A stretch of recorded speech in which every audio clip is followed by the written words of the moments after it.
তোমরা হোমওয়ার্কে কারো কোন প্রবলেম আছে কিনা আগে আমাকে জানাও।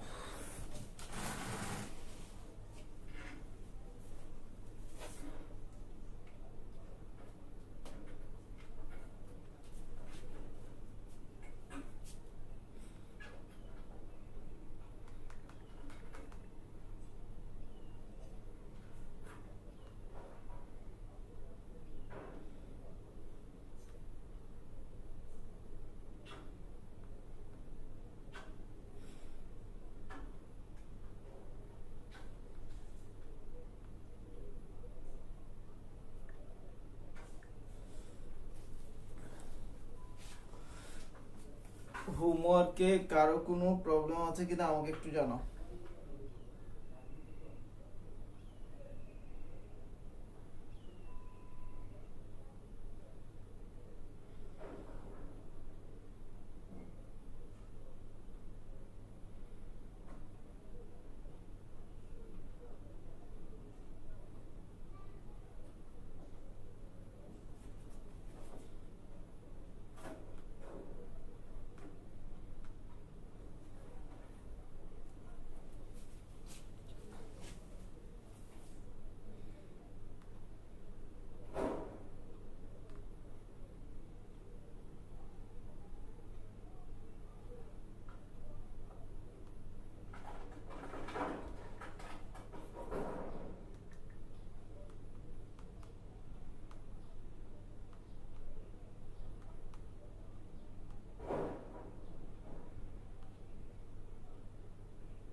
ওকে, হোমওয়ার্কে কারো কোনো প্রবলেম নাই, তাহলে আমরা সি পার্টের অঙ্কগুলো আজকে দেখবো। আর যে অঙ্কগুলো দেখবো তার ছবি কিন্তু আমি আগে দিয়ে দিচ্ছি, তোমরা একটু খেয়াল করো।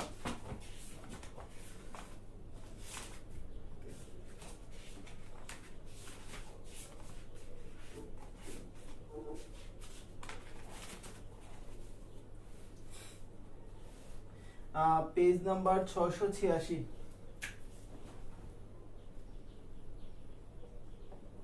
পেজ নাম্বার 686, অঙ্কের নাম্বার হচ্ছে প্রবলেম C23, প্রবলেম C23। প্রশ্নটা পড়ি আমি, প্রশ্নটা পড়ি, খেয়াল করো আমার সাথে। Determine the price of a share of Eurocola company from the information given below. The current dividend is given টাকা 2, current dividend is টাকা 2, তার মানে current dividend হচ্ছে D0, D0 হচ্ছে 2 টাকা। Growth rate of dividend for first 4 years is 6%, প্রথম 4 বছর growth rate হচ্ছে 6%, প্রথম 4 বছর, অর্থাৎ D1, D2, D3, D4 পর্যন্ত বের করার সময় growth rate কত পার্সেন্ট হবে? 6%। growth rate of dividend for next 3 years, next 3 years মানে 4 বছর পরের 3 বছর, মানে D5, D6, D7 এই তিনটা বের করার সময় growth rate হবে কত percent? 10%। at last perpetual growth rate, perpetual growth rate মানে যেটা নির্দিষ্ট সময় নাই, 8 নাম্বার বছর থেকে অসীম কাল পর্যন্ত growth rate 7% and discount rate 16%। আচ্ছা, তোমরা আমাকে জানাও যে অঙ্কটা কত বছরের। এই প্রশ্নটা পড়ে তোমরা আমাকে জানাও অঙ্কটা কত বছরের। আমি আবার প্রশ্নটা পড়ি। Determine the price of share, price of share মানে P0 বের করব, Euro Cola company from the information given below. The current dividend is given টাকা 2, কারেন্ট ডিভিডেন্ড D0 হচ্ছে 2 টাকা। Growth rate of dividend for first 4 years is 6%, প্রথম 4 বছর growth rate 6%। Growth rate of dividend for next 3 years, পরের 3 বছর হচ্ছে 10%। At last perpetual growth rate 7%, এর পরের বছর থেকে 7% অসীম কাল পর্যন্ত চলবে। কত বছর পর্যন্ত চলবে আমরা জানি না। ওকে, তাহলে এখন এই অঙ্কটা কত বছরের? ডিসকাউন্ট রেট কে হচ্ছে 16%। এই উত্তরটা আমাকে দাও যে এই অঙ্কটা কত বছরের আসলে।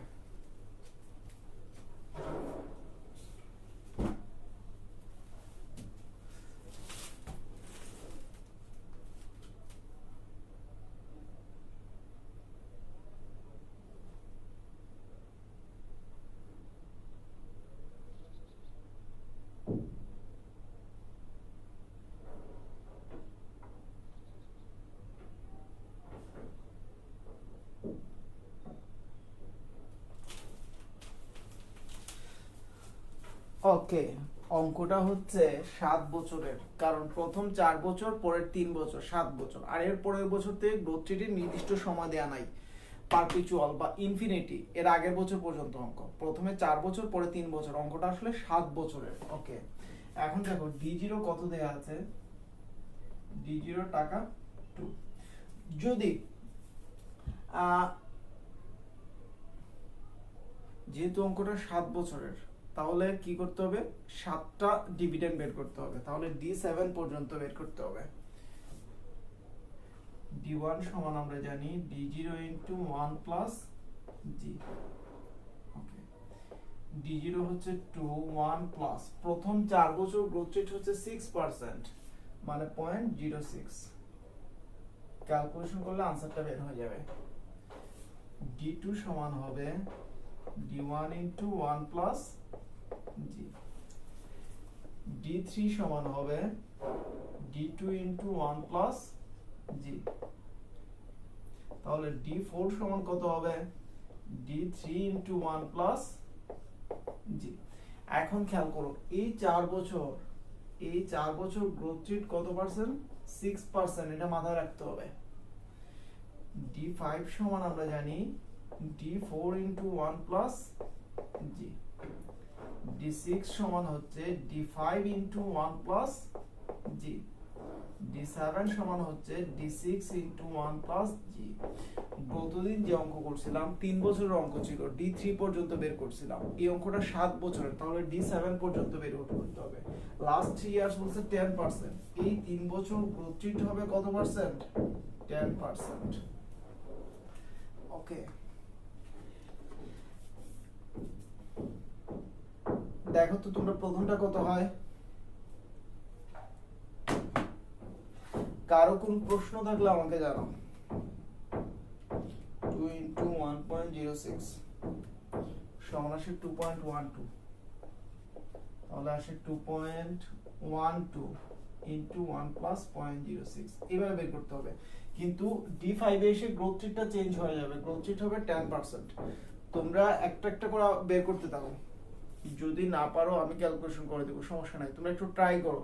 D2 কত হয়, D3 কত হয়, D4 কত হয়, আমাকে কমেন্টে জানাই দিবা, আর কেউ না বুঝলে আমাকে বলবা।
দেখো D2 এর মান কত হয় 2 into 1 2.1 2 into 1.06 সমান আসে 2.24 বা 2.5 ও লিখতে পারো দেখো এখন এখানে হবে 2.24 1 plus 0.06 to 1.06 সমান আসে 2.38 তাহলে এখানে আসবে 2.38 1 plus 0.06 into 1.06 সমান আসে 2.52 আচ্ছা 2.52 1 প্লাস এখানে কিন্তু 10% হয়ে যাবে 5 নাম্বার বছর থেকে 10% হয়ে যাবে কেন 10% হয়ে যাবে প্রশ্নে লেখা আছে যে নেক্সট 3 ইয়ার্স হচ্ছে 10% করে 0.10 into 1.10 2.77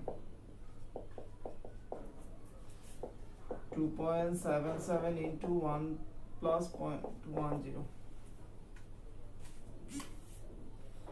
into 1.10 সমান আসে 3.05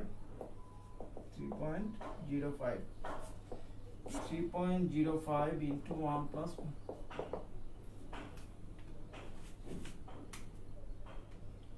into 1.10 3.36 ওকে এখন সবার তোলা শেষ হলে বোঝা শেষ হলে আমাকে জানাও আর কারো কোন প্রশ্ন থাকলে আমাকে জানাও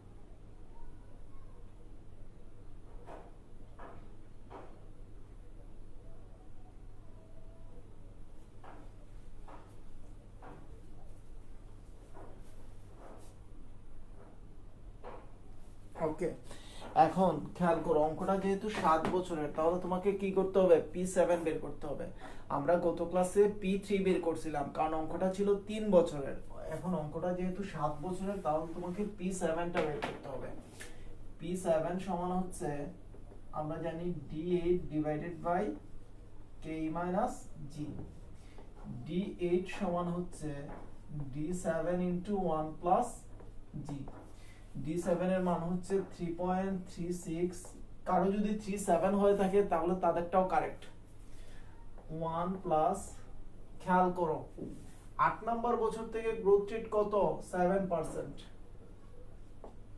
0.07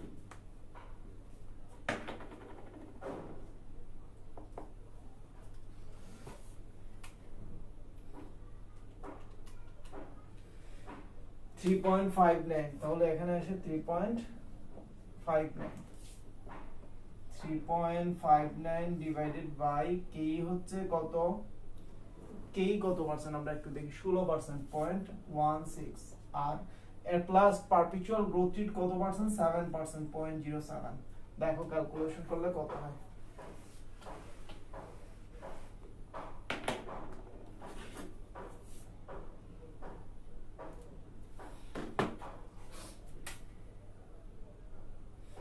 ভাগ হচ্ছে 0.09 39.95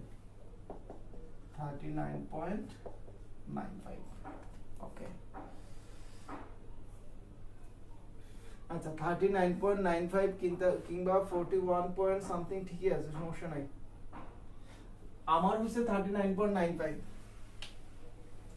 তোমার যত হইছে তুমি তত লেখো 39 টাকা 95 পয়সা আর 40 টাকা 11 পয়সা একই কথা কিছু পয়সা বেশ কম এখন দেখো P0 সমান হচ্ছে D1 divided by 1 plus R to the power 1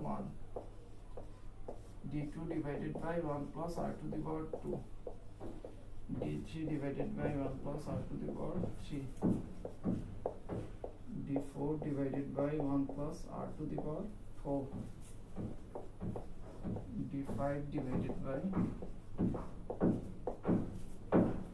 d6 divided by 1 plus r to the power 6, d7 divided by 1 plus r to the power 7. আর আমি বলছিলাম লাস্ট ইয়ারের সাথে প্রাইসটা যোগ হবে, তাহলে কোন বছরের সাথে প্রাইসটা যোগ হবে? d7 এর সাথে p7 টা যোগ হয়ে যাবে। গতদিন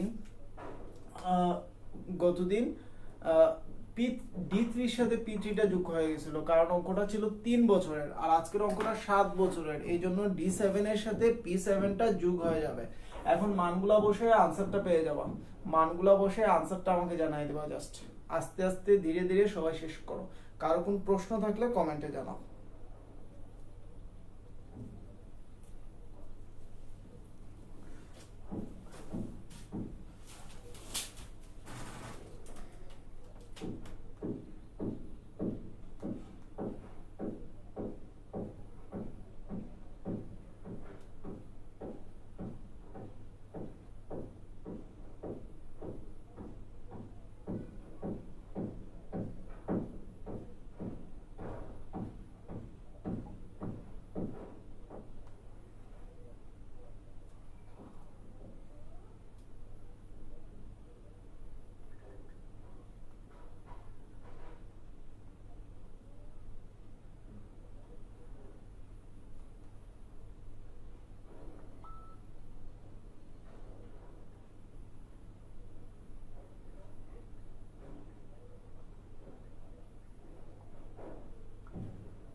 ওকে 24 পয়েন্ট সামথিং, কারো হচ্ছে 24.33, কারো হচ্ছে 24.39, 24.36, সবার অঙ্ক কারেক্ট, সমস্যা নাই, পয়েন্টের কারণে একটু বেশ কম হবে। আচ্ছা, এই অঙ্কটা কেউ না বুঝলে আমাকে বলো, কারো প্রশ্ন থাকলে আমাকে বলো, তাহলে আমি নেক্সট অঙ্কে চলে যাচ্ছি।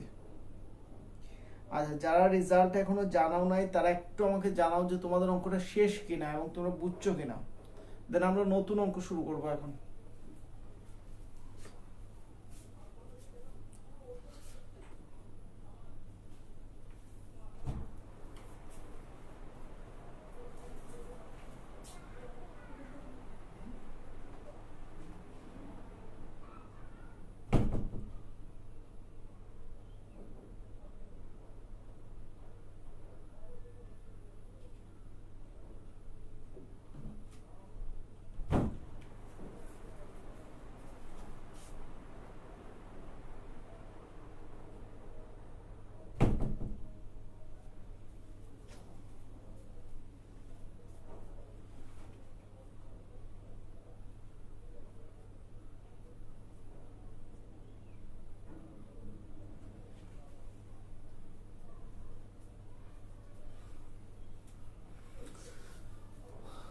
ওকে, প্রবলেম C24 অঙ্কটা এখন দেখো।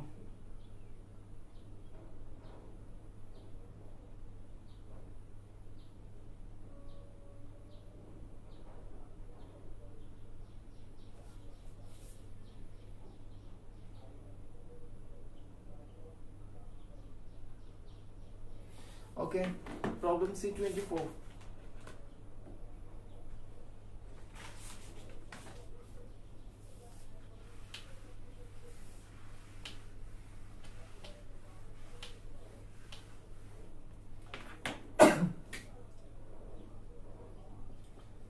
প্রবলেম C24 প্রশ্নটা পড়ি আমি।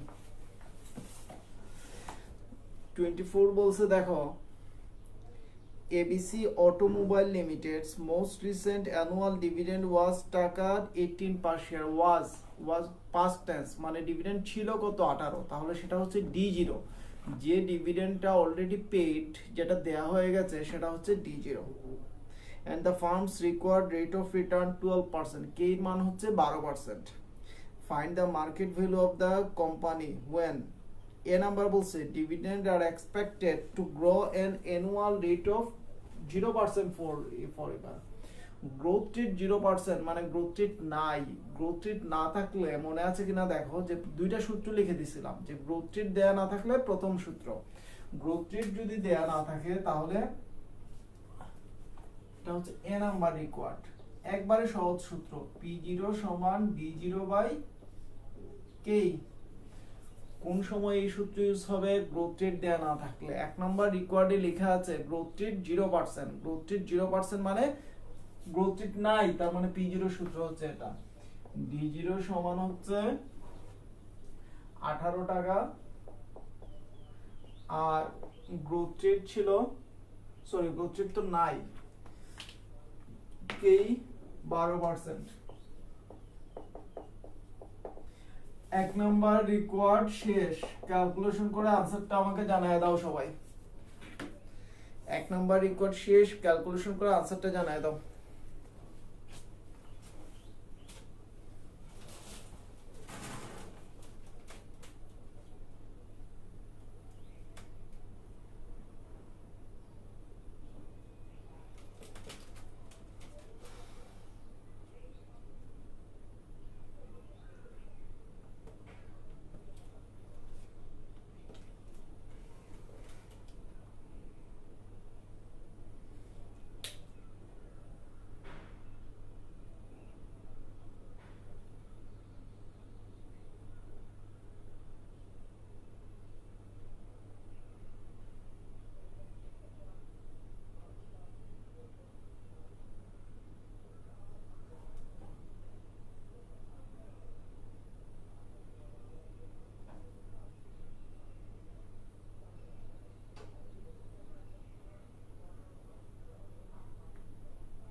ওকে, আনসার হচ্ছে 150 টাকা।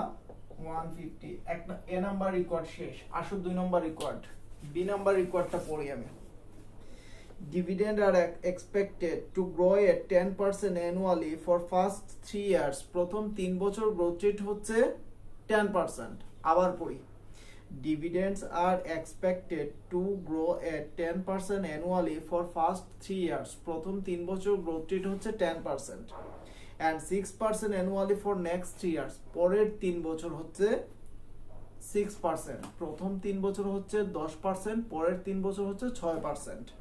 and after which they are expected to grow 5% per year infinity. পরবর্তীতে 5% করে অসীম কাল পর্যন্ত, ইনফিনিটি। তাহলে অঙ্কটা কয় বছরের? তোমরা আগে আমাকে জানাও যে অঙ্কটা কত বছরের।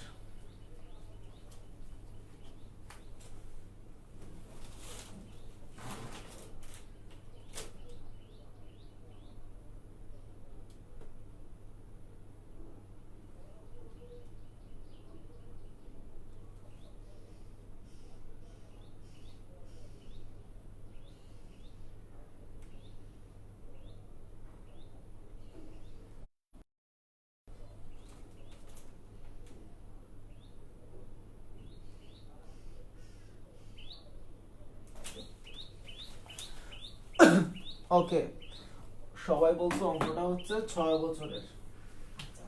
তাহলে আমাকে প্রথম কাজ হচ্ছে D6 পর্যন্ত বের করা। প্রথম কাজ হচ্ছে D6 পর্যন্ত বের করা। D1 সমান হচ্ছে D0 into 1 plus G। D0 কত টাকা, কত দেয়া ছিল? 18 টাকা। গ্রোথ রেট প্রথম 3 বছর গ্রোথ রেট হচ্ছে 10%, 0.10। ওকে, D2 সমান হবে D1 into 1 plus G। D3 সমান হবে D2 ইন্টু 1 প্লাস G। এই 3 বছর গ্রোথ রেট কত পার্সেন্ট? 10%। প্রথম 3 বছর গ্রোথ রেট হচ্ছে 10%। প্রশ্নে লেখা আছে D4 সমান হবে 1 প্লাস G। D5 সমান হবে D4 into 1 plus G। D6 সমান হবে D5 ইন্টু 1 প্লাস G। এতটুকু তোমরা নিজে কমপ্লিট করো। এই 3 বছর গ্রোথ রেট হবে সম্ভবত 6%। হ্যাঁ 6%। D6 পর্যন্ত বের করে আমাকে একটা একটা করে সবগুলোর মানটা জানাই দিবা তোমরা। ওকে, সময় আছে, ধীরে ধীরে অঙ্কটা করে যাও।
ওকে, যাদের D6 পর্যন্ত শেষ হয়েছে, ওকে তোমরা D6 পর্যন্ত বের করছো, ফারিন আর বুশরা।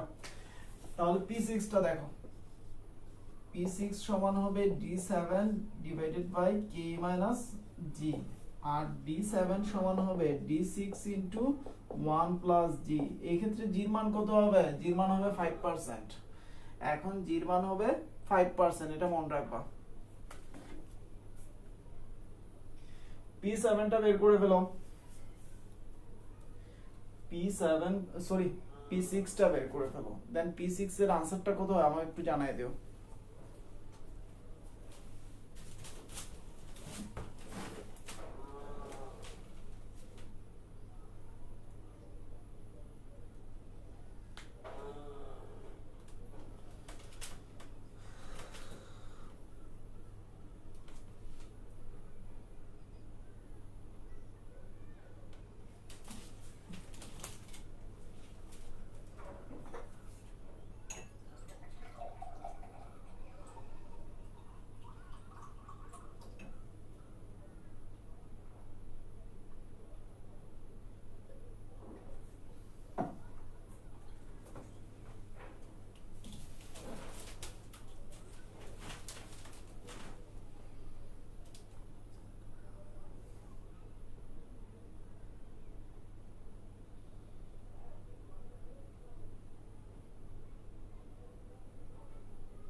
P6 হচ্ছে 428। বুশরা, তোমার 499 কিভাবে হলো?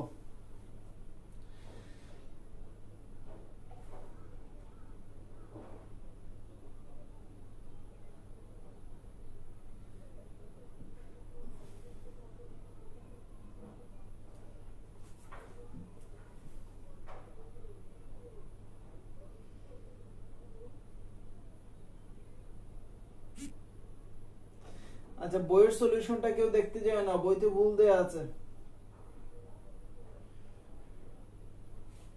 428 ঠিক আছে, 428 যাদের হয়েছে তাদের সবার অঙ্ক ঠিক আছে। জাস্ট বুশরা বলছো 499, তুমি আরেকবার চেক করো, বুশরা আরেকবার চেক করো, তাও যদি না হয় আমি তোমাকে দেখাই দেবো এই অঙ্কটা। এখন P0 সমান জানি আমরা D1 divided by 1 plus R to the power 1, D2 divided by 1 plus R to the power 2, R to the power 3, D4 divided by 1 plus R to the power 4,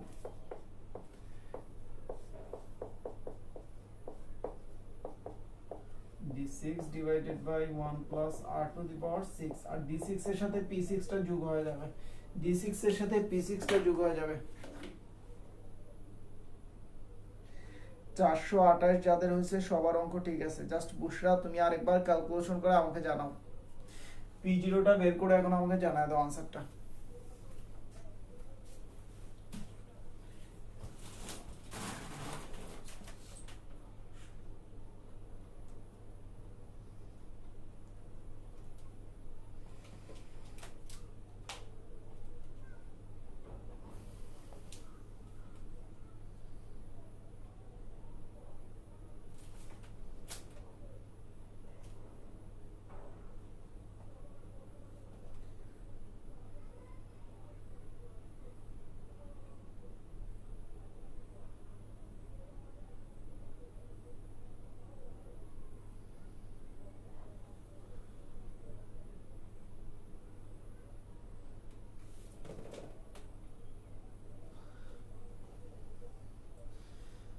okay,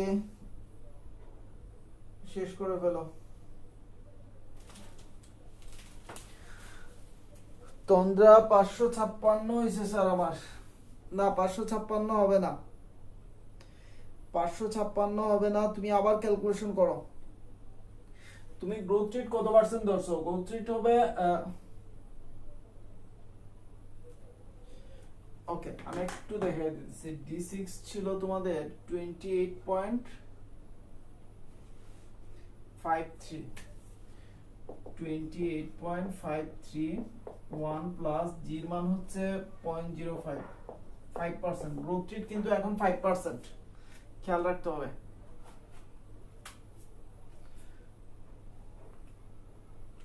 (28.53 into 1.05) এখানে আসে 29.95, 29.95। তাহলে 29.95 divided by কে হচ্ছে 12%, 0.12 minus 0.05। এখন calculation করে দেখো 428 হবে। ওকে, আর final answer হচ্ছে 314। ঠিক আছে, ফাইনাল আনসার হচ্ছে 314।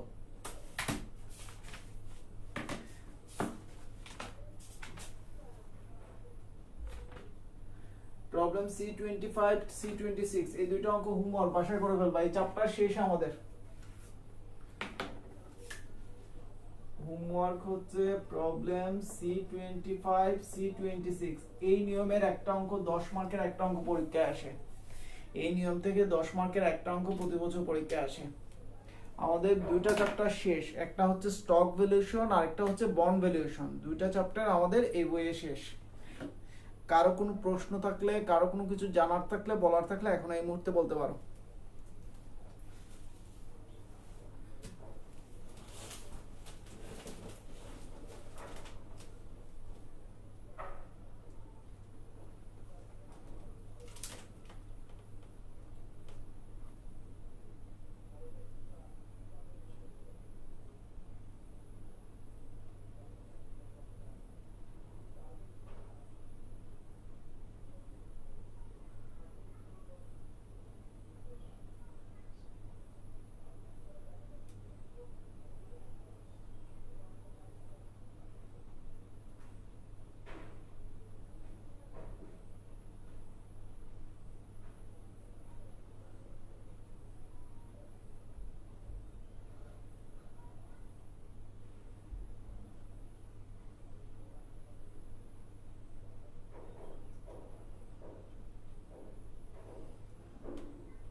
ওকে, তাহলে তোমরা হোমওয়ার্ক দুইটা করে ফেলবা আজকের মতো। আল্লাহ হাফিজ। আগামী ক্লাসে আমরা নতুন চ্যাপ্টার শুরু করব। আগামী ক্লাসে আমরা নতুন চ্যাপ্টার শুরু করবো। আজকের মতো আল্লাহ হাফিজ।